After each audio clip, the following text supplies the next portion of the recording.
This is Anpur off Boxing Social, and I'm joined by Hopey Price here in Saudi Arabia.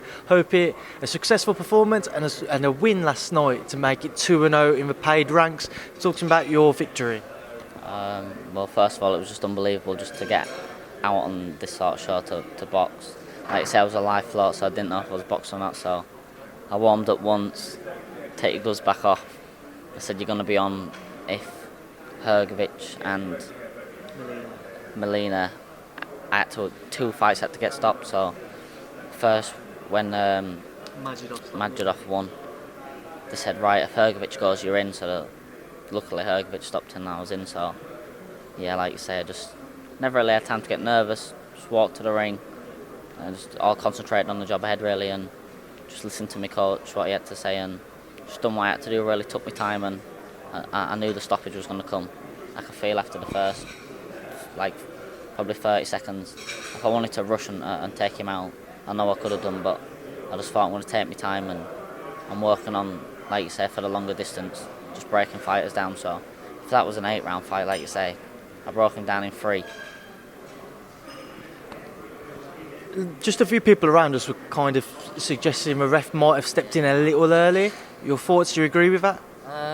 He may have jumped in a little early, but I was hitting him when I wanted to hit him, really, from round 1. So if it would have, I hit him with 2 good shots prior to when he stopped him, and then obviously I hit him with like another couple of little shots. So if he would have let it go on, he would have hit the floor anyways. But like you say, it's not down to me. People can say to me, "Oh, it was premature, it was a bad stoppage," but at the end of the day, he's a referee. He's in there to protect the fighters, and like you said, the past couple of this last year has been a couple of, like, people's been hurt in boxing. So I was hitting him when I wanted. So like you say, it's down to the referee's decision. You mentioned as well in the first question being a live float. What's that like mentally, especially only at 19? You're out here for such a big card. I know how much you'd have loved to have been on it. Was there the doubts running through your mind? How did you try and cope with knowing that there's a possibility you might not actually fight? Well, like you say, Dave said to me, like you say, you're a live float, so you may box, you may not. If not, I would have boxed your hall on the 19th. But obviously this is such a big event. Even just to do all the fight week, it was worth doing, even if I didn't get to box. But I'm just concentrated on the job of boxing. If I don't box, then I don't box. But I think you've got to be mentally switched on to box the case. Obviously you do box. So like you say, I was just in the change room relaxed, and I'm sort of person, sort of kid, I'm just chilled out. I'm not really bothered when I've got a fight. If they said to me, I've got to go fight now outside, I'd go, no problem. I was in the wild card maybe a couple of months ago, and I got there to spar at 9 o'clock in the morning, and I never ended up sparring until 3 o'clock, and I had my gloves and head guard on. So I'm pretty used to it. Like you say, it's just fight's fight at the end of the day. When Dave told you about the fight, did he tell you it was a live float, or did he tell you he was on the card 100%? He told me I was a live float. He said I was a live float.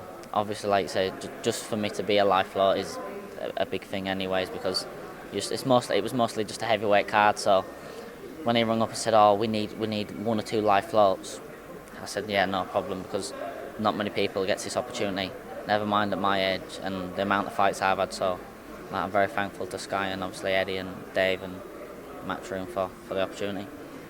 What is next for Hopey Price? Obviously, I assume you won't be out again this year, and you'll be looking to go into 2020. What have you got lined up? I'll just get back in the gym when I go back, and then have a little rest over Christmas and the New Year, and then straight back in, and probably look to get out sometime, maybe February, I think Dave said, or whenever really. I'm gonna stay in the gym, keep training hard and keep learning, and like you say, I'll box on any show, and if they want to ring me up and say, "Do you want to jump in on another one of these big shows?" I'm ready all the time. Just to move on to the headline event, Anthony Joshua successfully reclaiming his unified world heavyweight titles with a unanimous decision victory over Ruiz Jr. What was your thoughts on his performance and his win last night, Hopey? I thought he boxed brilliant last night. I thought it's his best performance as a professional yet. I thought to do what he did is something we've never seen from him before. I thought his footwork was unbelievable from what he'd done. He was just as fresh in the 12th round as he was in the first, and for anyone that's hard, never mind a heavyweight. So whatever he went back and changed definitely worked, and I think people back home is a bit like don't understand boxing, some people, because they say, "Oh, he run away, it's a boring fight," just like they do with Fury, just like they do with Klitschko. But at the end of the day, it's a boxing match, not a fight. you got to do what you got to do to win. So if he'd have gone and rushed in and tried to go, there's a couple of times where he went and threw a couple of more shots, and he got caught himself, and he just had to get back to the boxing and do what he had to do to win, because at the end of the day he wanted to get his belts back, and I thought it was a brilliant performance, to be honest, and I'm glad he brought the belts home. No, I echo that. I've said many a times I thought it's possibly his best performance so far in his career, but it's interesting you mentioned your fans back home would have wanted to have seen him get the stoppage, etc. Do you think that's just one of the prices that he'll have to pay for his career with having such a big casual audience? You know, he appeals to that market many fighters don't, and because up until now he's kind of found himself billed as a knockout artist. I think last night was his 24th fight. I think 21 or 22 of those have been knockouts, with the exception of Parker, Ruiz in the first bout, and obviously Ruiz this time. So he's obviously built himself as that knockout artist. Is that just something he's going to have to deal with as his career progresses? I think so, definitely. I think, to be honest, more sometimes the boxing people used to see him as a knockout art, like you say, and probably the boxing people thought, can he? Because he never showed before that he could box like that. So the people who know about boxing thought, can he actually do it? Can he change? And because it's an hard thing to do from just to in a couple of months.